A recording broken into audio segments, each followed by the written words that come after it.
We're here at Mission City RV Park in San Antonio.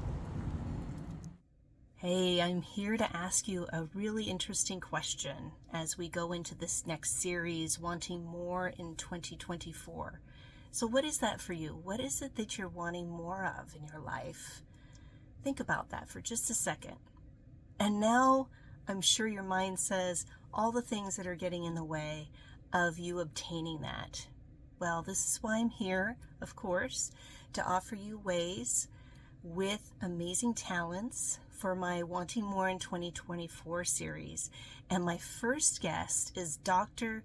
Ann Van Eron, and she talks about her open stance approach and how you can step back, pause, take a breath, and be more open with yourself and with others, so that way you can receive more. So check it out. She's amazing, and I'm looking forward to expanding with you. And also I want to share with you where I'm at right now here in San Antonio. Yeah, mild winters down here. We have friends and family to enjoy our time together. So whatever you are doing, I hope you're enjoying and receiving more in your life. Welcome, new and true friends. I'm really excited about this next series because it is a perfect transition from the last series, Less is More. And if you haven't had a chance to check that out, you might want to take a listen, because we talked about being mindful about thoughts, and that helps you to reduce distractions and tensions. So that way you can let go of that overwhelm, anxiety, and any of those stressors. And when you do that, then you can have more clarity, more calm in your life, right? And then you can really live life with more vitality. So we all want more of something in our lives. And this is why we're here with this new series, Wanting More in 2024. And the reason why I'm bringing this forward is because also from the Less is More series, people said, yeah, I get that analogy, but it's really hard just to let go of the things, let go of those thoughts, let go of the pressures of the doing in order to receive more. And then what is that even? People were literally asking me that. And I heard you, right? I've been there. There's something about that, about our minds wanting to control things, wanting to have security that we know how things are going to work out, when in reality, we really don't know, right? We can't live in the future and we can't live in the past. All we have is right now. So this is a perfect series to go into 2024 and really asking yourself, where is my attention on my intention of wanting more for myself? Yeah. And it's really about mind over matter. So, really reflecting right now, I want you to pause right here and ask yourself, what is getting in the way of me receiving more in my life? What is that for you right now? And then why is it so challenging to obtain that? Because we all want more, right? And we all deserve more. And it's something that we all strive for. So I've discovered that it has a lot to do again with our minds. Our minds are amazing.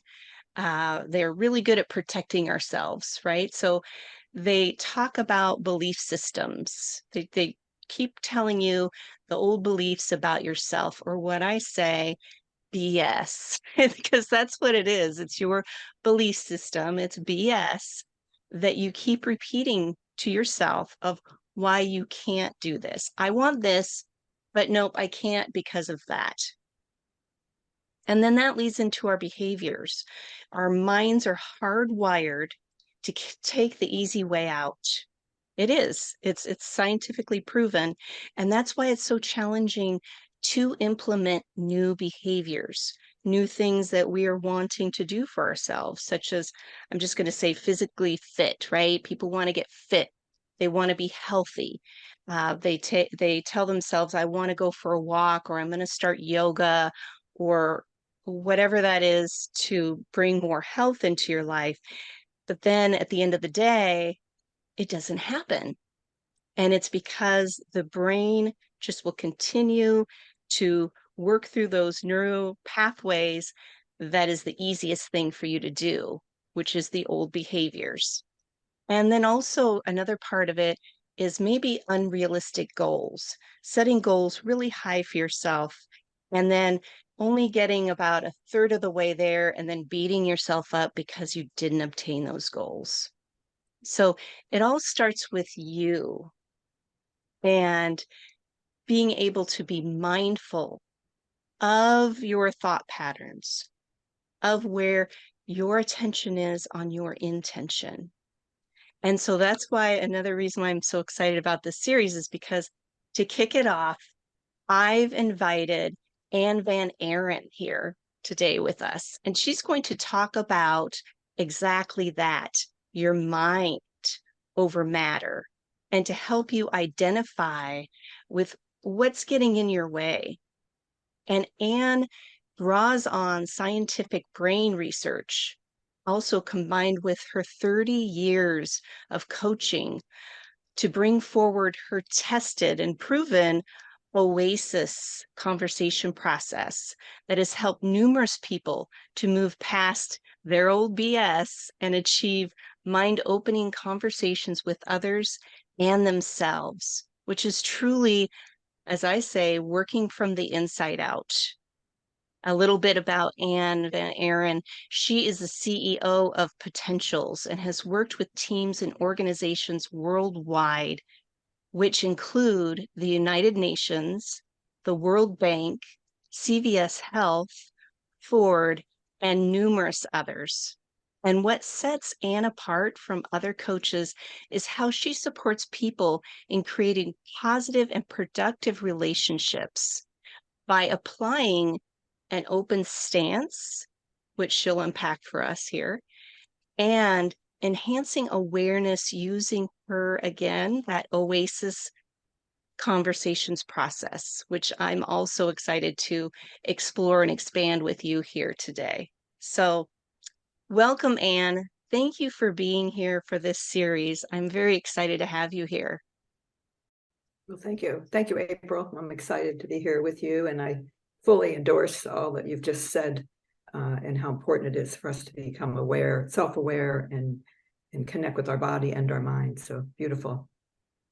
Yeah, it's just really important. I think people just continue to go through the day and they hope things will change, or they have maybe a to-do list to do, but it just kind of gets pushed to the wayside.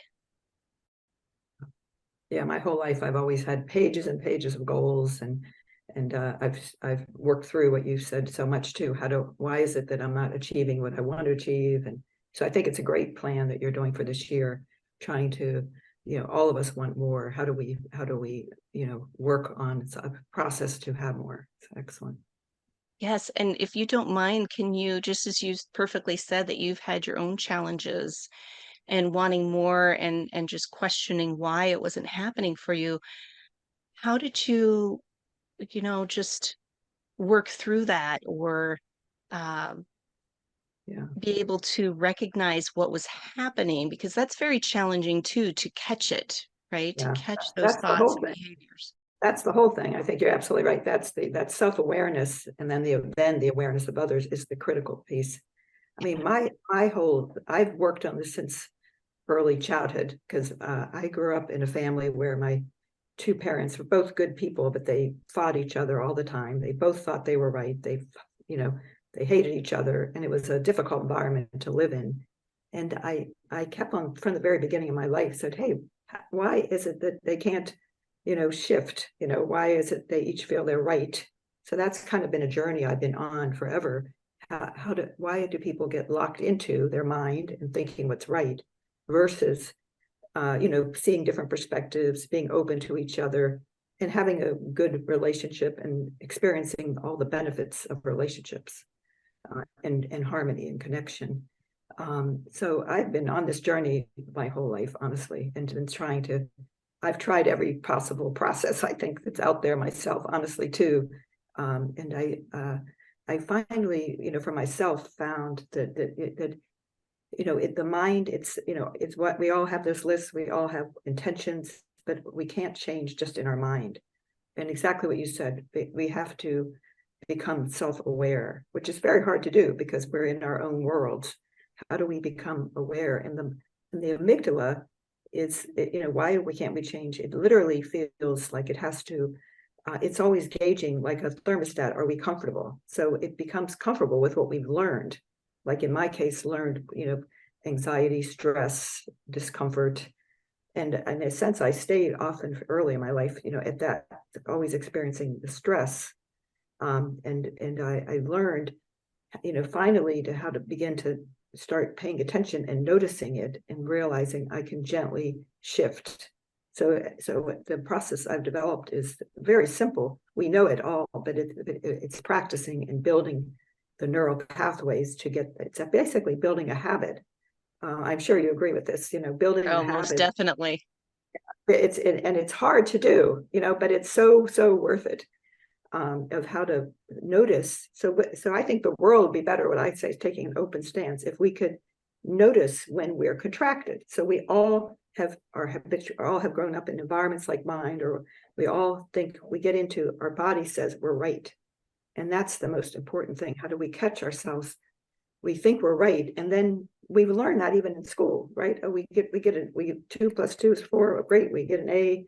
We feel right. We like that sensation of being right. And then, we particularly in interactions with people, somebody has a different view, and then we're like, no, I'm right. And we do all kinds of actions, tell them they're wrong or shut down. And everything is about connection. We lose our connection with ourselves and with others when we get into this experience of I'm right. We see this in the world right now. There's so much polarization. So how do we begin to notice that sensation? So what I've just learned and taught people is it's less in the mind, it's actually becoming aware. Where do I feel the sensation in my body when I'm right, when I'm contracted, when I think my way is the right way?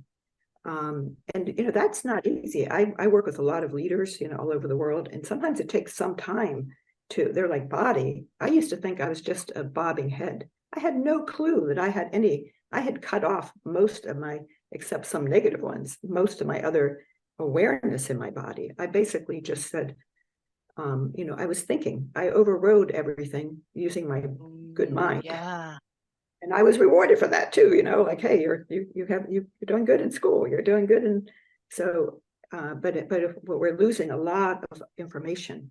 So Oh, when I've learned how to notice a sensation, and we all have what I call a signal, like a judgment signal. And there are all kinds of things, which we all know. It's like we get tight in our stomach, we get our chest, our heart starts beating. Some people get red in the face, some people get pale, some people get their ears burn, get kind of hot.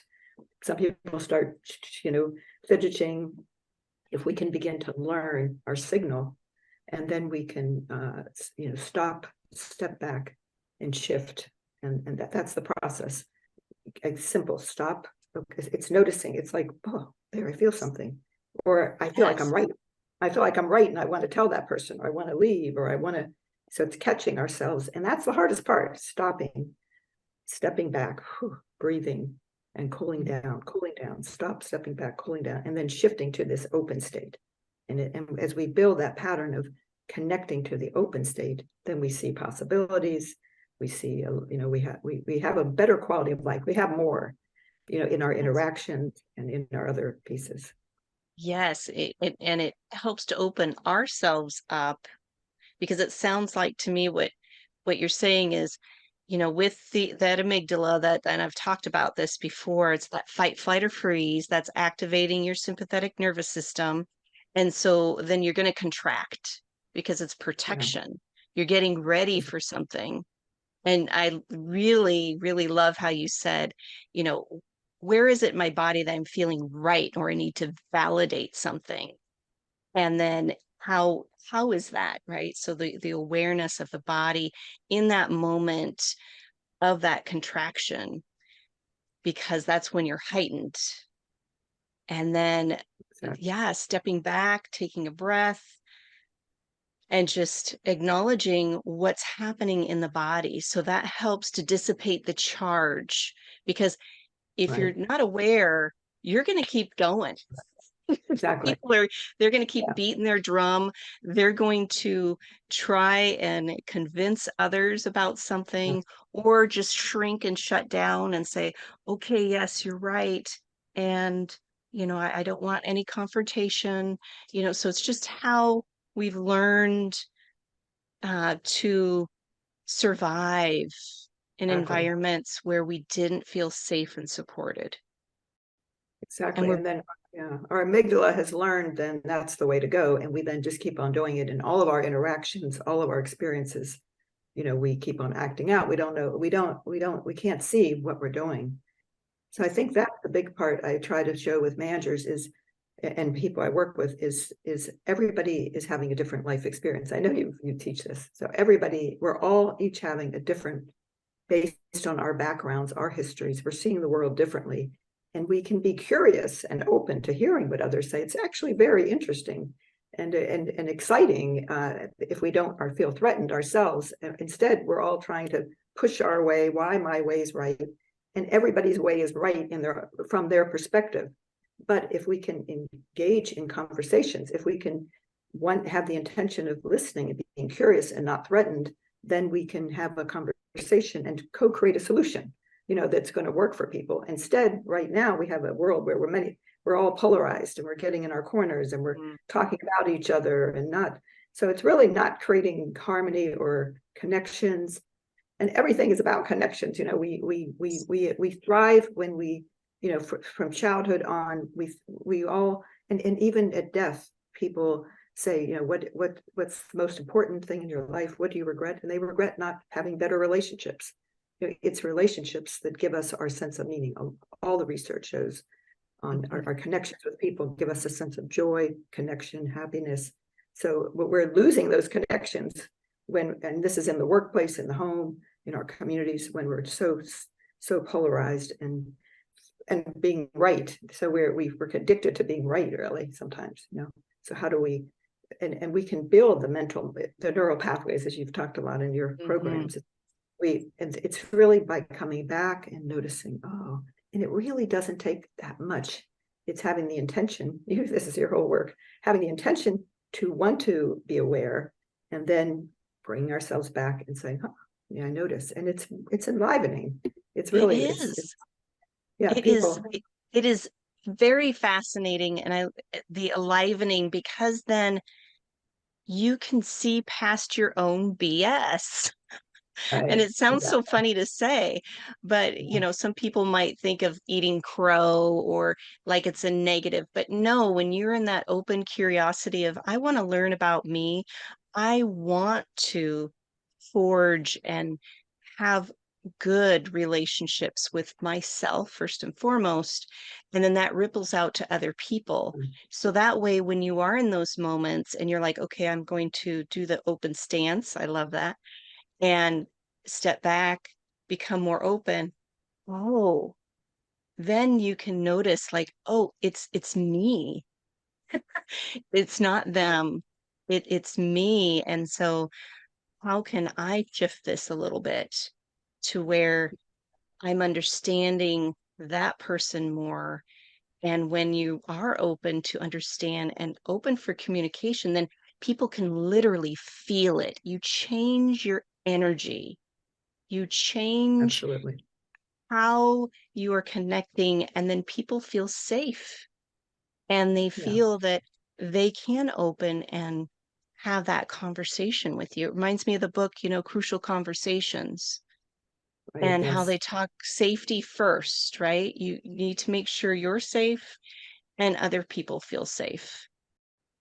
Yeah, and that's what all the studies, like Google did a study for years, and they kept on trying to find what's the secret sauce of the most effective teams. This is called the Aristotle study, and basically they kept on searching and searching, and they couldn't figure it out. And eventually, they realized it's actually the psychological safety. One of our basic needs is belonging, and we need to feel comfortable, and we pick it up whether we're conscious or not when the environment is safe for us to be ourselves, when we can share, when we can say something that doesn't, that make a mistake or learn. So this psychological safety is essential, and people pick it up. And actually, when we're in the open stance, there's really, I kind of said closed, kind of when the closed stance or an open stance. When we're closed, which is when we're in judgment or contracted, whether it's about toward ourselves or others, then we have, like blinders on. We have limited ability to see. We don't see all the possibilities. But when when we actually are in the open state, then we actually our prefrontal cortex is more activated. And then we see possibilities, we see opportunities. We can make connections.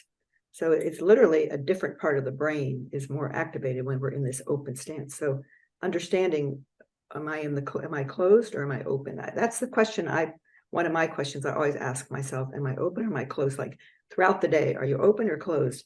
And there's amazing how many chances that, somebody calls and they want something now, or, somebody has a different view, or something didn't go right, the delivery didn't come, there's 100, you see something on the news, there's many, but the great news is there's many opportunities to practice because of all these opportunities that we've closed down. Yeah. Oh, I'm closed. Yeah.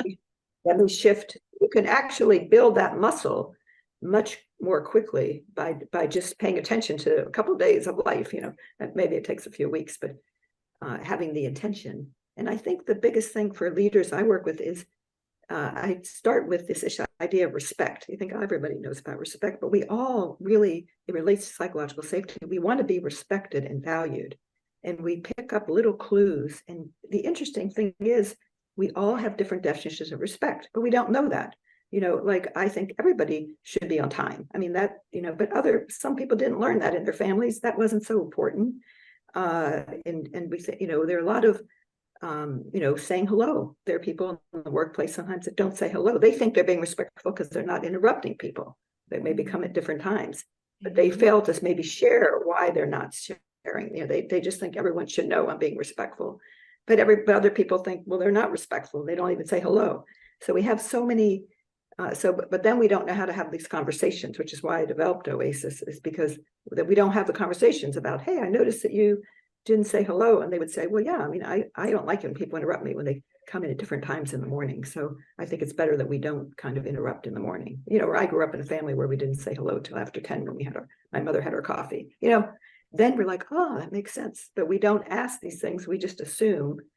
And then I always say, let's assume positive intent. If we could, that's part of an open stance, is assuming positive intent of others. If we can, people are probably doing somewhat makes sense to them. If I could assume that's different. All right, so Oasis is really an acronym, and the intention of an oasis is a reserve, to have where we go, and like if you've ever been in the desert, it's all arid desert, kind of dry, and then you come to this beautiful place where there's water and nourishment. So that's the metaphor, is the intention that you want to create an oasis. But the acronym is O for observation. What am I noticing? A is for awareness. What do I assume? What are my emotions? What's my background? The S is for shifting to being open. And the I is for importance. What's important to me? What's important to you? What's important to us? And the last S is solution. What are you going to do? What am I going to do? When? How do we know? So it's OASIS. So it's a simple process. I've been teaching it for many decades, and it's really, people report that how it's really made a difference, how they can just follow along and have conversations that make an impact. Let's say you have, and people can think about it, you have somebody has come 3 times late to a meeting. Say you have a staff meeting, starts at 9, they've come at 9:30 3 times. So what happens first is we have a judgment, probably like, well, they're not committed. They should have let me know they're going to be late. We're like, we know we're right. They should have called me. But if we could catch ourselves in the judgment, hold it for a moment, and then we say, what's really my observation versus my assumption? So my observation is, and if you had a video camera, everyone agreed they're coming at 9:30 instead of 9. So that's a great separating our observations from our assumptions. That's simple, and it's a wonderful skill to begin to learn. It changes everything. Oh, so here's what I'm noticing. I noticed you came at 9:30 instead of 9 3 times. But then we have to go, before we even talk to the person, that's the observation. Then we have to go to awareness. And I think 3 things. Awareness. What are my thoughts about it? My thoughts are, they should come on time, And what are my emotions? My emotions are, I'm disappointed because it's my background, because now we're not working on Project Z. And plus, I think my standard is in my background that you should have let me know if you're going to be late. So that's all my own awareness. I notice my judgment, they should be here, but I'm able to catch my sensation of my stomach tight, my voice saying they should be here. And I stop, I step back, I breathe. I know that it's better to have a conversation. I shift into an open state, and I'm open. For me, the best way I am open is I go to Santorini, Greece, where I once was. And I'm like, I'm open. I can just be in that open, beautiful state. So now my body shifts when I shift into that open state. And now I'm ready to talk to him. So I say, hey, Jerry, I noticed observable data that you came 3 times late the last 3 weeks. I could share what I don't have to share all my assumptions and emotions, because something, if I said, I think you're lazy, that probably wouldn't go over well. But I could say, I assumed that you maybe had some other things going on. I am feeling disappointed because now we're not working on Project Z, and other people in the team are starting to come late. So but I remember, I stay open. I say, well, tell me more. And Jerry says, well, Anne, don't you remember that I'm going to a training program? And now I think, well, I have another issue. I wish you would have told me. Well, Anne, I told you, I remember that last memo on Project Z? It says it right there. I'm thinking, oh boy, I didn't finish reading that one. So, okay, glad I didn't just jump at him, because I did. But then I said, well, Jarn, is this something? He goes, don't you remember that you asked me not to go last semester? Oh yeah, I did. And so, okay, well, do you now, and I still have my need. I want him to be here. I need information. So I say, now we're into I, what's important to him, what's important to me, what's important to us. So I say, I use all my active listening skills, giving empathy, and basically say, so it's really important, I hear, that you go to this training, because it's going to actually give you some credentials. It's going to help you do this project, and it's going to be good for your career. So I give him empathy, and I'm like, here's what I need. So we don't want to just forget mine. I need to. It's not good for us having the team come late, and plus we need your input on this project. So what's important to both of us is that the team goes well, that the team functions, and we get this project done. We're all wanting that done. So then we go to the S, which is solution. But see, we usually jump right to solution, but now we go to S and we say, well, what are our options? Well, then maybe you could call in on your way, or maybe you could give your notes to somebody else, or maybe we could change the time of the meeting. We go through options, and then we say, what are we going to do? When? How do we know? Okay, so we decide we're going to change the meeting for the next 3 weeks while you finish the course out. And you contact the colleagues and change. If you happen to not be able to make it, you'll send your notes with Mary. And then what I'll do is I'll change my meeting with my boss for the next 3 weeks. Done. So these are the kind of conversations people have all the time. But what often happens is we go right to solution. Hey, get yourself here. And then they're talking to everybody about how terrible you are, how you don't get them, they're suffering, you're suffering because you're saying everyone's late. And if we just could have the conversations and be aware of what's going on in us, life could be a lot better. Oh, yes. And it's all about, just like you said, communication and that awareness. I can really relate to the oasis, because when you don't apply it, it is barren and desert, and really people are in survival. Yeah, exactly. And so having that oasis and having that acronym just to check in with ourselves, whether you are a CEO or a manager, or even just, the person in the mailroom, we all have these conversations. We all have these interactions, whether it's at work or even in private life too. Absolutely. People actually apply it more at home, really. They're always, I mean, both, but they're saying all the time how it makes their personal lives so much better, better with their kids, better with their family members. And the key is building this muscle of the open stance. So I have a whole nother course on just practicing, practices to be open. And there being things that you'd work on, being grounded, recalling your intention to be open, being optimistic, looking for what's going well instead of what's not going well, being grateful, connecting with yourself, connecting with others, appreciating the connections. And then of course it's being open-minded, being open-hearted. I say being open-centered, which is courageous, being yourself, being vulnerable, and then even being kind, taking kind action. So really we can build that mindset, of being open and taking an open stand. And then And then finally, go go ahead. ahead. Go ahead. No, I finally actually I have another area I'm working on, but you can apply it inward, because how do you? I think it's the same process for inner joy, the open stance, except it's more instead of what's happening out there, it's just paying attention to what's happening within me, and then being open to the aliveness that's naturally in me. So that's kind of what I've been working on to allow myself to experience the joy. I call that joy being alive, the joy of being alive, and allow that energy, connecting with that energy. It's just the same process. So I try to not make so many different things that we all have to learn, but this one, setting your intention, and then, connecting with your contraction, shifting to being open. Mm-hmm. Yes, because we are taught that our environment or others are what makes us feel the way we are feeling. And that's not true. No one can make you feel a certain way. No one can do something, well, physically, of course, harming, but I'm Yeah. talking about just somebody who cuts you off in traffic, a coworker who says something Yeah.